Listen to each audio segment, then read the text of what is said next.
Bonjour, je suis gynécologue et j'ai une quarantaine d'années. J'ai toujours été curieuse de connaître les différentes préoccupations des gens, et j'ai donc décidé de partager ma propre histoire. Depuis mon plus jeune âge, j'ai une vision plutôt cynique de la vie. Mes camarades de classe m'ont même surnommé New Yorker en raison de mon comportement de citadine. C'est peut-être pour cette raison que je n'ai pas eu de véritable relation avant la vingtaine. J'étais entièrement concentrée sur mes études de médecine et je n'avais pas le temps de sortir avec quelqu'un. Même ceux qui s'intéressaient à moi ne parvenaient pas à attirer mon attention ou à me demander en mariage.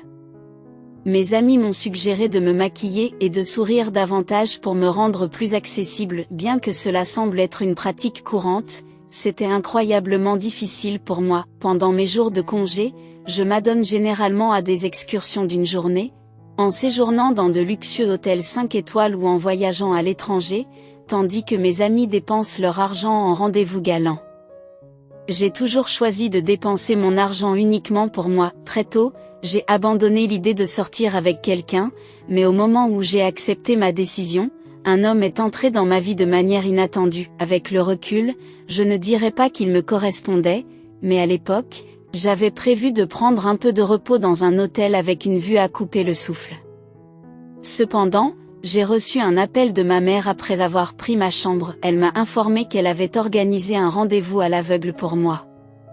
Pour être honnête, ma relation avec ma mère n'est pas très étroite, et j'ai donc brusquement mis fin à l'appel lorsqu'elle a mentionné le rendez-vous à l'aveugle. En réponse, elle m'a envoyé un message disant qu'elle avait déjà organisé le rendez-vous et que je pouvais soit y assister et lui donner une chance, soit l'annuler sans conséquence. Le message était accompagné d'une photo de l'homme que j'étais censée rencontrer. Ma mère est ma belle-mère, car elle a épousé mon père lorsque j'étais au collège. En tant qu'adolescente lunatique, je l'ai détesté dès le premier jour de notre rencontre, et c'était apparemment réciproque. Cependant, nous avons convenu de ne pas interférer dans nos vies respectives. Cependant, depuis que je suis devenu médecin, elle a dépassé les limites, comme dans la situation actuelle. Dans le passé, mon père dirigeait une entreprise bien connue à Boston, et ma mère y travaillait également. Malheureusement, elle est décédée à la suite de complications lors de l'accouchement, laissant mon père m'élever seul. Finalement, ma belle-mère a commencé à travailler dans l'entreprise de mon père, et ils se sont progressivement rapprochés, pour finalement se marier. Je comprenais que mon père avait le droit de vivre sa vie, et je ne me suis donc pas opposée à sa décision. Cependant, j'ai posé 2 conditions. Premièrement, je ne l'appellerai pas maman. Deuxièmement, je voulais qu'elle s'abstienne d'interférer dans ma vie ou d'essayer de remplacer ma vraie mère. Ils ont accepté mes conditions, se sont mariés et la belle-mère a respecté son engagement avec diligence pendant une longue période. Cette approche consciencieuse nous a épargné les conflits typiques des familles recomposées. Leur satisfaction conjugale était évidente, et cette harmonie a persisté même lorsque j'ai été admis dans une école de médecine, ce qui m'a amené à déménager à Baltimore. Naturellement, mes parents et moi avons opté pour des résidences séparées, ce qui nous a permis de mener des vies indépendantes. Cependant, ma belle-mère a récemment tenté de s'immiscer dans mon mariage, adoptant un rôle maternel qu'elle n'avait jamais occupé auparavant. Une confidente, qui connaît bien la dynamique de ma famille, a suggéré que ses motivations pourraient consister à m'orienter vers une union prospère. Peut-être avec un agenda caché. Cette révélation m'a répugnée et j'ai commencé à résister à son ingérence. Malgré ma réticence initiale, sa persistance s'est accrue. Elle a choisi le salon de l'hôtel où je séjournais pour me faire part de ses intentions. Réfléchissant à l'opportunité d'affronter la situation de front ou de monter un spectacle avec un ami masculin, j'ai opté pour une approche plus discrète, espionner l'homme prévu pour le rendez-vous à l'aveugle. Arrivé au salon avant l'heure prévue, j'ai discrètement inspecté les lieux jusqu'à ce qu'un homme correspondant à la description envoyée par ma belle-mère attire mon attention. Nerveux et anxieux, il était assis devant une tasse de café intacte. Une mésaventure s'est produite lorsqu'un enfant, s'agitant dans tous les sens, a accidentellement renversé du café chaud sur lui. Réagissant avec un sang-froid remarquable, il a réconforté l'enfant effrayé et l'a rassuré, montrant un côté de lui qui m'a véritablement ému. Mon scepticisme initial quant à son caractère, alimenté par l'implication de ma belle-mère, s'est estompé lorsque j'ai été témoin de sa réaction compatissante.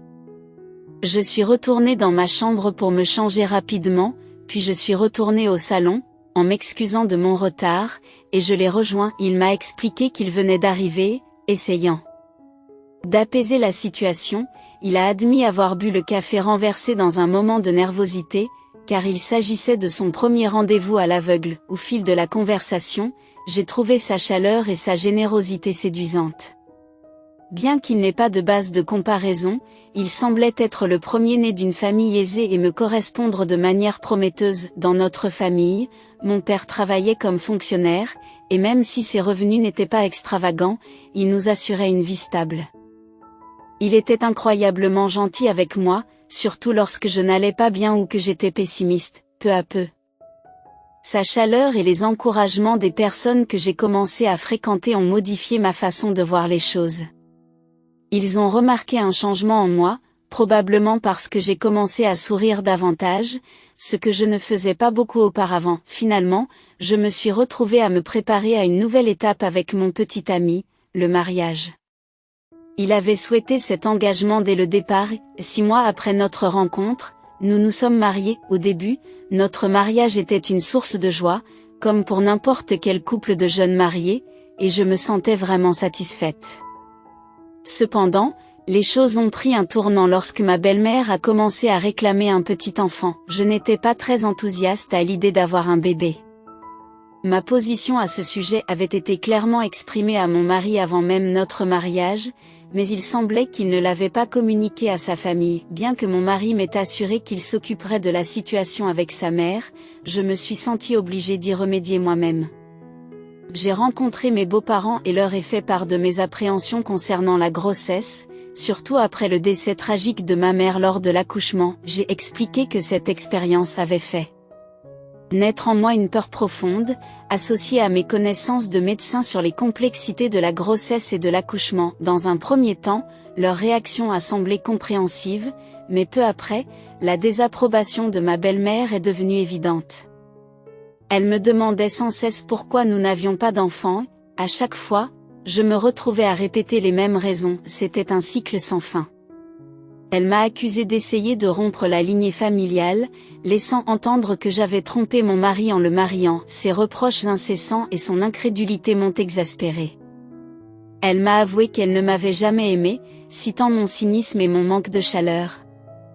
Croyant que le fait d'avoir un enfant me transformerait d'une manière ou d'une autre, sa suggestion choquante de faire appel à une mère porteuse pour perpétuer la lignée familiale m'a laissé pantois et m'a répugnée. En réponse, je n'ai pu m'empêcher d'exprimer mon étonnement et mon dédain face à une telle idée, la jugeant à la fois absurde et dérangeante. J'espère que cette réécriture a su capturer l'essence de l'original tout en le présentant d'une manière plus polie et plus fluide. Si vous souhaitez des ajustements ou des précisions, n'hésitez pas à m'en faire part. Comprenez-vous que le recours à des mères porteuses est considéré comme illégal? Que essayez-vous de me faire comprendre maintenant? Oui, je suis conscient de l'illégalité de cette pratique. Pourquoi envisagez-vous d'impliquer les forces de l'ordre, même si vous avez été élevé par une belle-mère? Ne savez-vous pas que le décorum dicte le choix des mots? Quelle est la raison d'être d'une profession médicale si vous faites preuve d'une telle impolitesse? Vos parents sont-ils encore fiers de votre réussite professionnelle? Lors d'une altercation avec ma belle-mère, alimentée par ses objections véhémentes, il semblait que la dispute durerait jusqu'à ce que l'un d'entre nous succombe. Mon mari, pris entre deux feux, ne savait pas comment intervenir, et le conflit a fini par s'apaiser lorsque ma belle-mère s'est retirée dans sa chambre. Saisissant l'occasion, mon mari m'a sorti de la situation, mais une nouvelle vague de complications a suivi peu après. De manière surprenante, ma belle-mère, autrefois pointilleuse et désobligeante, a commencé à me convoquer chaque fois qu'elle avait des engagements sociaux. Bien qu'elle me loue en public, elle adopte un comportement sévère en privé. Confuse et perturbée, j'ai fini par confier à mon mari sa double nature, estimant qu'il méritait de connaître le véritable caractère de sa mère. Bien que déconcerté, il a tenté de me rassurer. attribuant son comportement à une pétulance passagère. Contrairement à ses assurances, la conduite de ma belle-mère s'est détériorée au fil du temps. Lorsqu'elle a appris que j'avais des petits-enfants potentiels, elle n'a cessé de me harceler, insinuant des failles dans ma santé génésique. Même lorsque j'ai proposé de partager les résultats de mes examens médicaux, elle les a rejetés, m'accusant d'avoir les moyens de manipuler les résultats en raison de ma profession. Il est devenu évident que se réconcilier avec elle était un objectif inaccessible, mais je me suis abstenue de faire pression sur mon mari pour qu'il choisisse entre nous. Pour tenter de maintenir la paix, j'ai choisi de ne pas tenir compte de son existence, refusant d'écouter ses paroles. Mais cela n'a fait qu'intensifier son mécontentement. Les choses ont empiré lorsqu'elle a eu recours à des talismans superstitieux, qu'elle a placés clandestinement dans ma maison pour s'assurer de sa fertilité. La découverte de ses agissements lors d'une séance de nettoyage a mis en évidence l'ampleur de son ingérence incessante, signalant l'escalade d'un véritable problème. Lors de la sortie d'anniversaire de mon beau-père, j'ai décidé d'étancher ma soif avec un verre d'eau.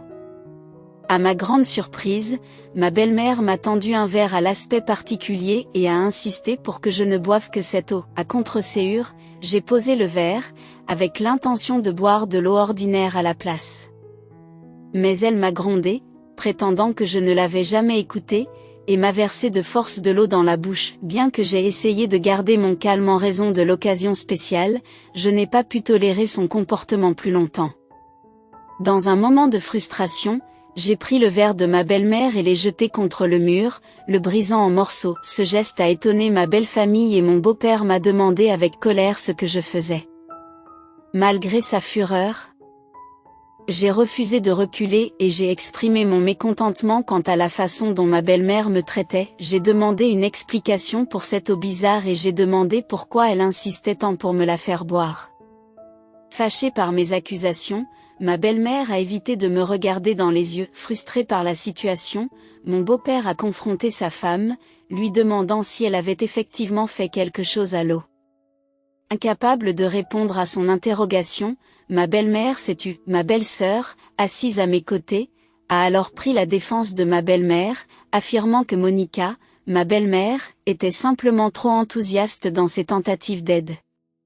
Elle a laissé entendre que je ne devais pas rejeter la responsabilité de l'incident sur ma belle-mère. Mon mari, visiblement bouleversé, est resté silencieux. À ce moment-là, j'ai réalisé que ma présence dans la famille était source de tension et de malaise. En quittant discrètement la maison, j'ai cherché à me réconforter en discutant avec mon mari de l'éventualité d'un divorce. Mon mari a rejeté l'idée avec véhémence, la qualifiant d'absurde. Cependant, j'ai essayé de le convaincre que le divorce pourrait être le seul moyen de rétablir la paix au sein de la famille. J'ai avoué que la raison pour laquelle j'avais gardé secrète ma décision d'avoir un enfant était que je voulais lui épargner d'autres conflits. Les larmes aux yeux, je me suis sentie trahie. En réponse, mon mari m'a assuré qu'il assumerait la responsabilité d'élever un enfant et qu'il me soutiendrait, affirmant qu'il me servirait pour le reste de notre vie. Il m'a demandé de reconsidérer la question, soulignant qu'il m'aimait pour ce que j'étais, indépendamment de ma profession de médecin.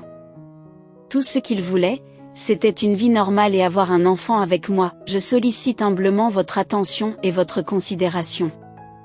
Tout ce que je demande, c'est que vous m'écoutiez encore une fois et que vous reconsidériez la question.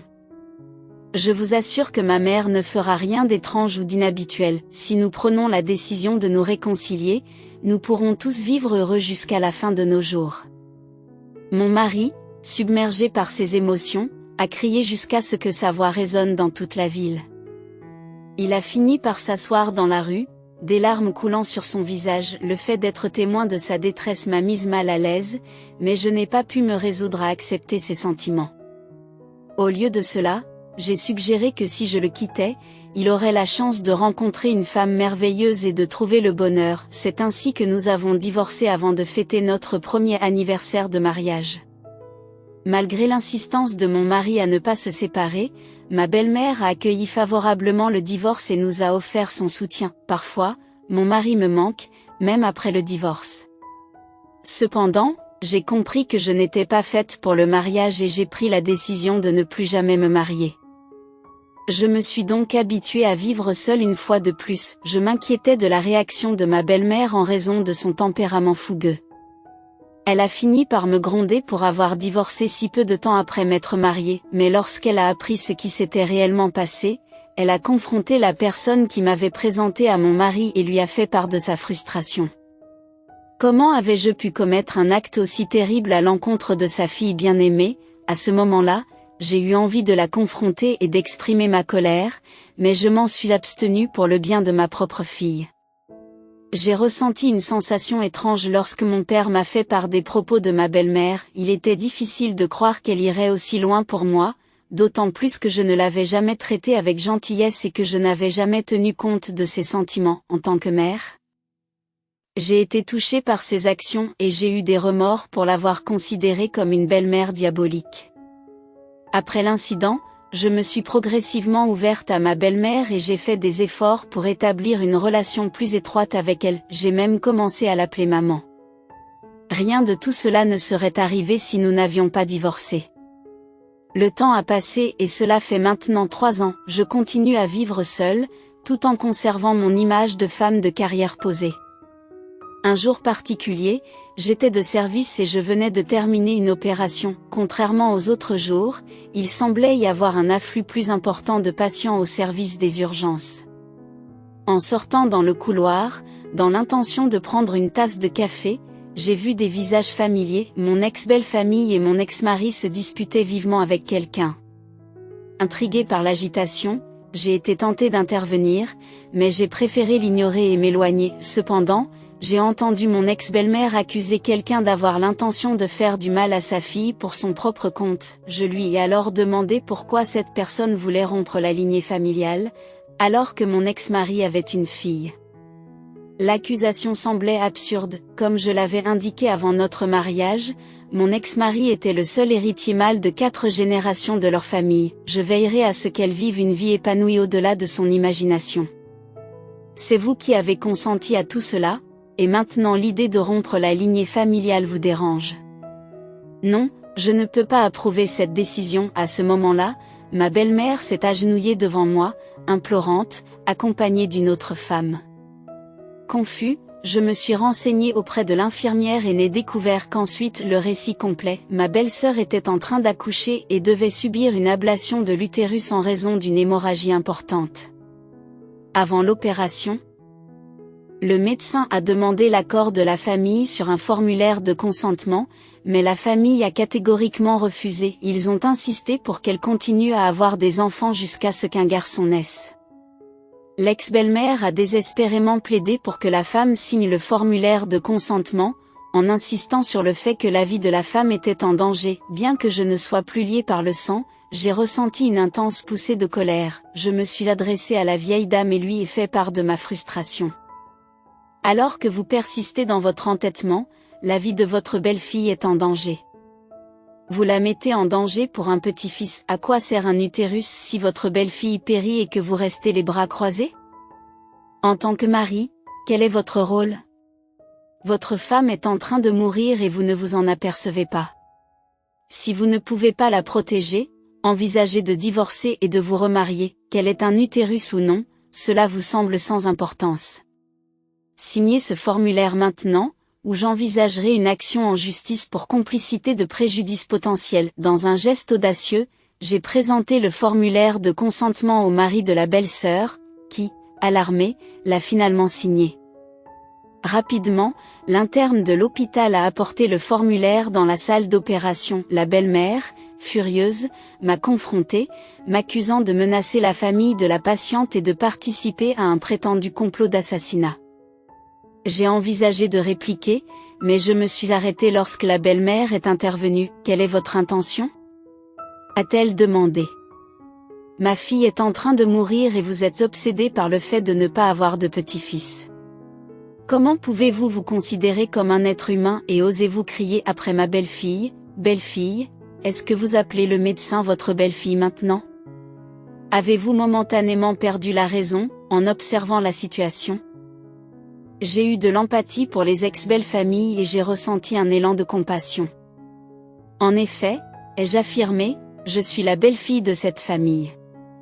La femme qui se trouve aux urgences est ma belle-sœur, mais surtout, je suis ici en tant que médecin, obligé de sauver la vie d'un patient. Je suis prête à tout pour assurer sa sécurité et je n'hésiterai pas à affronter quiconque tente de s'en mêler.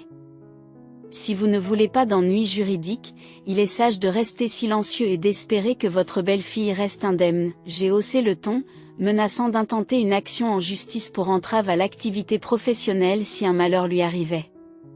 La scène a stupéfié tout le monde à l'hôpital, c'était la première fois que l'on me voyait aussi intense. La belle-mère a pleuré et exprimé sa gratitude à profusion.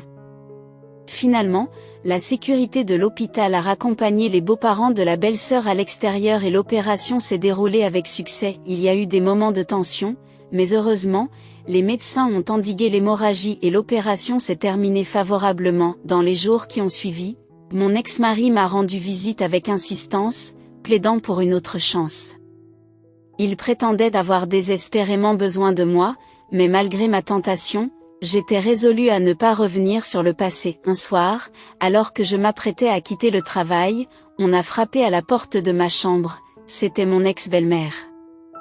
Elle m'a demandé un moment pour parler, mentionnant qu'elle avait quelque chose d'important à dire. Je m'attendais à de la gratitude pour l'incident précédent, mais au lieu de cela, elle m'a présenté des excuses inattendues.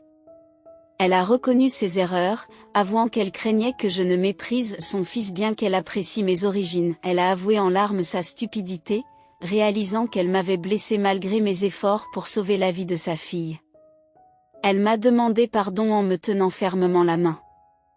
Ces excuses sincères ont éveillé quelque chose en moi, même si j'ai essayé de masquer mes émotions. Ces paroles m'ont profondément touchée, elle est partie, me laissant dans une pièce remplie d'une chaleur inconnue dans mon cœur. J'ai partagé les événements de la journée avec ma mère, y compris la discussion sur la possibilité de retrouver mon ex-mari. Les mots d'encouragement de ma mère m'ont poussé à appeler mon ex-mari. Au lieu de me précipiter vers une réconciliation, j'ai proposé de sortir à nouveau ensemble, comme lors de notre brève fréquentation avant le mariage, afin d'évaluer l'évolution de la situation. Il a accepté et nous avons entamé cette nouvelle phase. Malgré les murmures de la société sur le fait de sortir avec quelqu'un avec qui j'avais été mariée, nous avons trouvé du réconfort en explorant une fois de plus notre connexion, sans être interrompus par les opinions des autres.